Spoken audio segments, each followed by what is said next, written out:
promising to put America first in his trade practices. President Donald Trump used a speech in Vietnam Friday to denounce multi-nation agreements embraced by the region, and deliver what appeared to be a rebuke to China, railing against trade practices he says have put Americans out of work.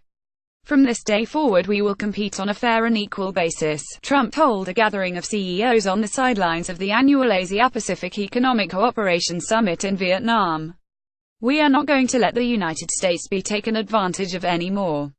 I am always going to put America first. It was a striking change of tone from the day before, in China, where Trump had taken a friendlier approach toward the country, as he sought to establish a more balanced trade relationship. At issue during the lead-up of the trip whether the president would have a formal sit-down with Russian President Vladimir Putin. Trump had said it was expected, but the White House later said a formal meeting was not planned due to scheduling conflicts. The two leaders shook hands and greeted each other before a dinner Friday night, according to video of the event. In his speech, Trump told executives gathered in the coastal city of Da Nang that he was happy to enter into bilateral trading agreements with any of the nations in the Indo-Pacific region, but only if they are reciprocal and fair. What we will no longer do is enter into large agreements that tie our hands, surrender our sovereignty, and make meaningful enforcement practically impossible, Trump said. As one of his first acts as president, Trump rejected the far-reaching Pacific Rim Trade Pact known as the Trans-Pacific Partnership, disappointing many nations in the region, including the summit's host Vietnam. Leaders of the 11 remaining TPP members, representing roughly 13.5% of the global economy, were scheduled to meet on the sidelines of the APEC summit to seek an agreement in principle that would not require U.S. involvement. But the prospects of that deal appeared in doubt Friday, as a meeting of the leaders of 11 countries still involved in the pact was delayed. There was no word on whether they had given up reaching agreement in Da Nang or were still working toward an agreement on how to move forward without U.S. involvement. Trump also took aim at what he described as abusive trade practices he said had hurt many people in our country. He described jobs, factories and industries being stripped out of the United States and out of many countries as a result. Without singling out China by name, Trump argued the U.S. had adhered to World Trade Organization principles, only to be taken advantage of by countries that had ignored the rules and engaged in harmful practices such as product dumping, currency manipulation and government subsidizing of goods. We can no longer tolerate these chronic trade abuses and we will not tolerate them, he said. In the speech, Trump said he had spoken openly and directly with Chinese President Xi Jinping during his visit about China's unfair trade practices and the enormous trade deficits they have produced with the United States. Trump said China's trade surplus, which stood at $223 billion for the first 10 months of the year, was unacceptable, and repeated his language from Thursday when he said he did not blame China or any other country for taking advantage of the United States on trade.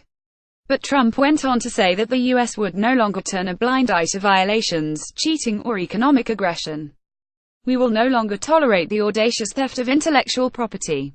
We will confront the destructive practices of forcing businesses to surrender their technology to the state and forcing them into joint ventures in exchange for market access. We will address the massive subsidizing of industries through colossal state-owned enterprises that put private competitors out of business, all the time, he said. All our allegations the U.S. has lodged against China. Xi followed Trump to the microphone but in Da Nang did not directly respond to Trump's claims of trade unfairness toward the U.S. Trump also continued to talk tough against North Korea and its development of nuclear and ballistic missiles weapons, as he has throughout the trip. The future of this region and its beautiful people must not be held hostage to a dictator's twisted fantasies of violent conquest and nuclear blackmail, he said. APEC is the first of several summits Trump is scheduled to attend on his first official visit to Asia. It will be a change in pace. The president, who has spent much of the week basking in elaborate welcome ceremonies and banquets between meetings with the leaders of Japan, South Korea and China.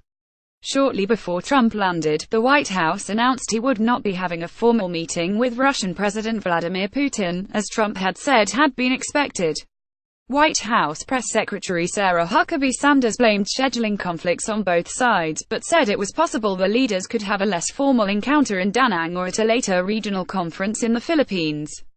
Putin's spokesman Dmitry Peskov said there have been contradictory signals and we don't have full understanding yet, according to Russian news wires. But he added both presidents are in town, and their paths will cross one way or another. U.S. Secretary of State Rex Tillerson had told reporters in Beijing on Thursday that there was no reason to schedule a meeting if the U.S. and Russia are unable to make significant progress on issues including Syria and Ukraine. Both sides have been working to reach agreement on how they hope to resolve Syria's civil war once the Islamic State group is defeated.